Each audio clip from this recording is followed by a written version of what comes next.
Thank you for logging on to the PawCast for the week of Monday, October 24th through Friday the 28th. Hello, I'm Mr. Andrews, and it's time for some Pawville news. And our Pawville news is going to be a little bit different this week. This is being recorded on a Sunday afternoon. It's halftime of the New York Jets football game, and I know several people would probably like to get this sooner than later so they can start their research on this week's bonus answer. So here we go. Not very few fancy effects. We won't have any weather presentations on this particular podcast because I just haven't had a chance to do all of that this weekend. Where has the weekend gone? So here we go. In our classroom this week, we are going to have a math and reading benchmark test on Wednesday. We'll do both of those on Wednesday morning, and then the science benchmark test will be happening next Tuesday, November 1st. So just to let you know, in math this week, we're going to be reviewing, by the way, I'm reading my notes off of my iPad, so apologize for the stiff soundingness of it. But we're going to be reviewing base 10 and the relationship among the place values. Also reviewing, adding, subtracting, and multiplying, dividing decimal numbers. All of that's going to be tested quite a bit on our benchmark. In science this week, we're going to have an ecosystems checkup quiz on Tuesday.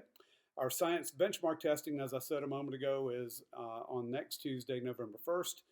Our students are working towards becoming experts on their biomes of their choice, and they're going to really, in every sense of the word, become true ecologists, as they will be studying the biotic and abiotic factors of their biome, the ways that organisms can make positive, neutral, and negative changes with their biomes, communities, populations, niches, and habitats that also happen and occur within the biome of their choice.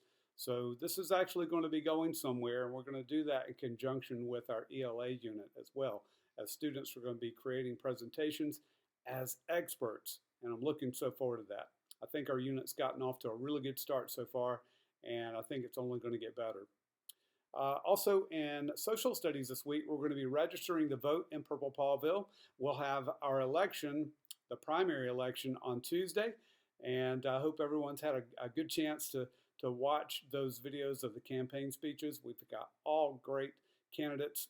It's really kind of sad that it has come down to one cat party member and one dog party member, but that's the way election processes work.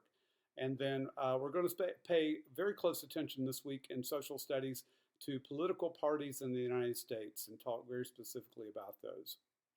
In ELA this week, just want to make sure everybody understands, since we do have our reading benchmark, that we're going to be reviewing author's purpose, persuasive types of writing, literal, figurative language, similes, metaphors, how that can make understanding and comprehension of reading so much better when someone will tell me, well, how much is it? Or what is it like? Or as much as? And so it's one of those things that we're going to be reviewing this week in preparation for those benchmarks in reading.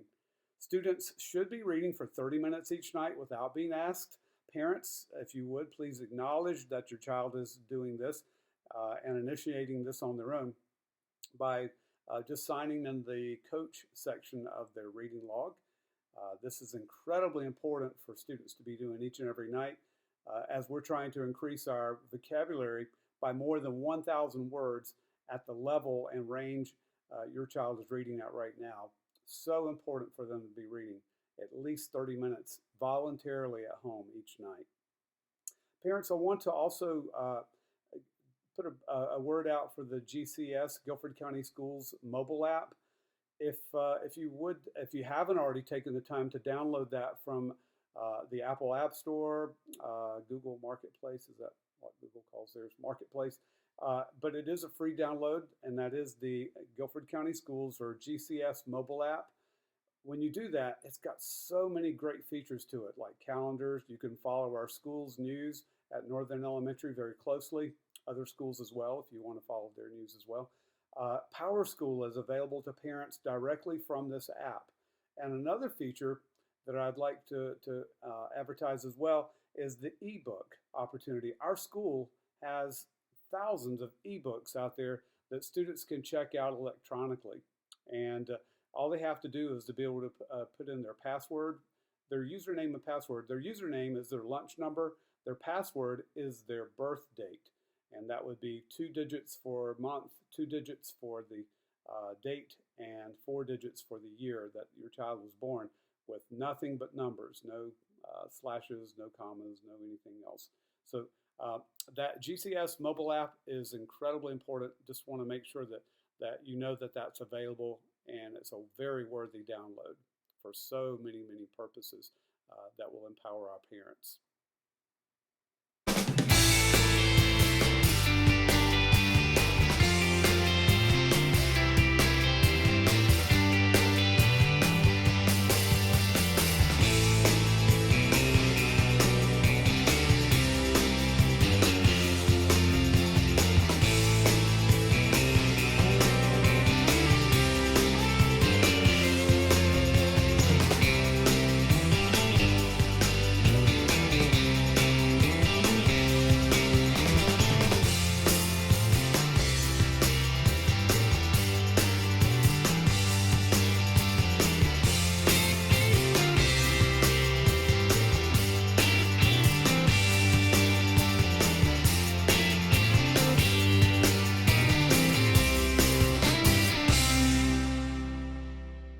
Where is Mr. Andrews? He's in the U.S., he's at a capital.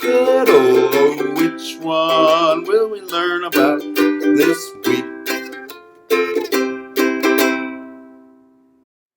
Okay, so where in the United States is Mr. Andrews? Again, I will be taking my list of facts and offering them to you straight from the notebook. I apologize for such a stiff PawCast. Oh, I feel like I'm violating so many rules.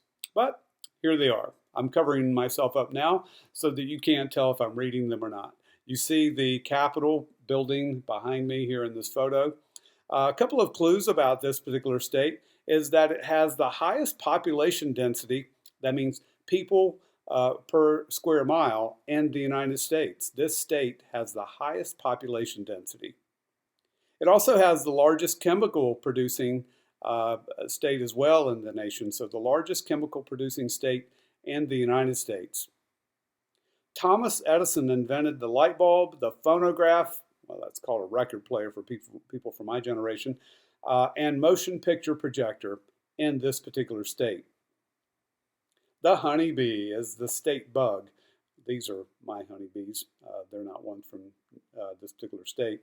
And you can see my queen bee there. She's got the blue dot on her. Okay, back to the clues. And Mr. Wilhelm loves to remind me that this state, not New York, is the home state where my New York football Jets play. He loves to let me know that. He tries to tell me that his Buffalo Bills are New York's only football team. So that should be a huge clue, especially on a weekend where you're getting your clues very late for what this particular state is and where I'm located. Where is Mr. Andrews? He's in the U.S., he's at a capital. Oh, which one will we learn about this week? Let's all have a great week together, and let's all get the big paw.